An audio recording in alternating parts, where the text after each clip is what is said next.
اس وجہ سے داؤد علیہ السلام بھی تو یہ فرما گئے تھے کہ میرے بعد اگر محمد صلی اللہ علیہ وسلم آئے تو ان پر ایمان لانا۔ اس کا مطلب ہے کہ اس حکم میں داؤد علیہ السلام کی بھی نہیں مانتے، تو داؤد علیہ السلام کی یہ مانتے نہیں، اور ہم داؤد علیہ السلام کی مانتے ہیں، ہم تمام انبیاء علیہ السلام کو مانتے ہیں، کیونکہ اللہ پاک نے ہماری شان خود بیان فرمائی ہے اور ہمیں حکم دیا ہے کہ لا نفرق بین احد من رسلی، کہ ہم کسی نبی میں فرق نہیں کرتے، ہم سب کی بات کو مانتے ہیں، شریعت اور احکام آپ صلی اللہ علیہ وسلم کے مانتے ہیں۔ تو اس لحاظ سے مسلمانوں کا تعلق داؤد علیہ السلام سے زیادہ ہے،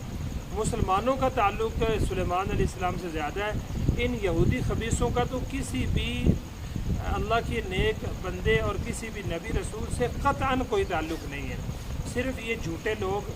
اور خواہش پرست لوگ، اور پھر اس سے بڑی بات کہ یہ قرآن پاک میں ہے الا بحبل من اللہ وحبل من الناس، تھوڑی سی اللہ کی طرف ڈھیل اور بحبل من الناس، لوگوں کے کچھ تعاون کی وجہ سے یہ سر چڑھے ہوئے ہیں۔ یہودیوں کو آج عیسائیوں کا جو ہے وہ پشت پناہی حاصل ہے، عیسائی اس کے اعلی کار بنے ہوئے ہیں، کچھ ہم مسلمانوں کی سستیوں کی وجہ سے کہ ہم نے اللہ پاک کے حکم کو چھوڑا ہوا ہے۔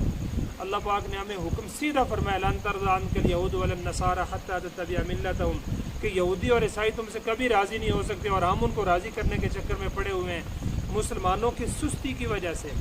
اور عیسائیوں کی ان کی چاپلوسی کی وجہ سے آج تھوڑی سی یہ عزت میں ہے، ورنہ اللہ پاک نے ان کو فرمایا ضربت علیہم الذلۃ والمسکنہ، ان کے اوپر ذلت اور مسکنت مار دی گئی۔ اگر آج امت مسلمہ جاگ جائے اور پھر سے ہمت سے اپنے نبی صلی اللہ علیہ وسلم سے محبت اور اپنے نبی صلی اللہ علیہ وسلم کی طرز زندگی جو ان کے مقابلے میں ہے اس کو اپنائے، تو نہ صرف نظام عالم میں، پورے عالم میں، پوری دنیا میں امن قائم ہو جائے گا، بلکہ جو لوگ ایک دوسرے کی کھینچا تانی کرتے ہیں، لوگ ایک دوسرے کے مفاد کے اوپر ڈاکہ زنی کرتے ہیں، اور چند لوگ بدماش جو اللہ اور اللہ کے رسول کے نافرمان ہیں وہ چودھری بنے ہوئے دنیا میں، ان کی چودراہٹ بھی ختم ہوگی، اور پھر ایک دفعہ انشاءاللہ نظام اللہ تعالیٰ کا دیا ہوا رائج ہوگا۔ اس کے لیے سب سے پہلی کوشش یہ گزارش ہے کہ ہمیں اپنی سطح پر ان یہودیوں کے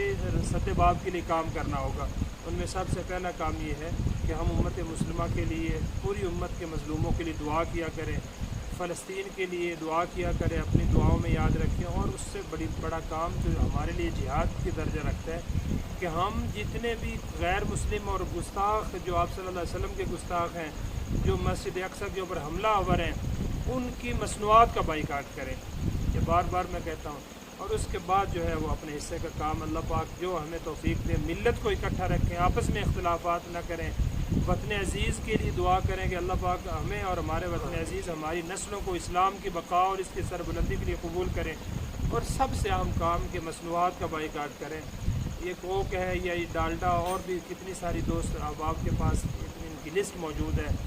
تھوڑی سی محنت سے مل سکتی ہے، تو ان ساری چیزوں کا بائیکاٹ کریں۔ اس گندی قوم کے ساتھ ہم وابستہ، اور ان کو ہم پیسہ دیتے ہیں جو اللہ اور اللہ کے رسول کے غضب جن کے پر نازل ہوا۔ قرآن نے فرمایا غیر المغضوب علیہم، اللہ ان کے راستے پر نہ چلانے جن پر آپ کا غضب ہوا، تو جس پر اللہ کا غضب ہے ہم ان کے ساتھ تعاون کریں۔ تو یہ ایمان کے تقاضے نہیں ہیں، ایمان کے تقاضے بھی نہیں ہیں، اور پاکستانی ہونے کے تقاضے بھی یہ نہیں ہیں کہ ہم ایسے وطن عزیز میں رہتے ہوئے ایسے دجالوں کی، ایسے بدماشوں کی، ایسے گستاخوں کی اور ایسے ظالموں کی پشت پناہی یا کسی بھی طرح سے نہ چاہتے ہوئے جانتے ہوئے نہ جانتے ہوئے ان کی ہم کچھ نہ کچھ تعاون کریں۔ اس سے بچیں۔ اللہ جل شانہ اس غلیظ قوم کو، امت مسلمہ پر جو حقیقت میں مسلط ہے عیسائیوں کی وجہ سے، اس سے ہماری جان چھڑوائیں، اور اس طرز زندگی سے ہمیں جان چھڑوانے کے اللہ توفیق دیں جو اللہ کے رسول صلی اللہ علیہ وسلم ہمیں بتا کر گئے۔ اللہ جل شانہ ہمیں توفیق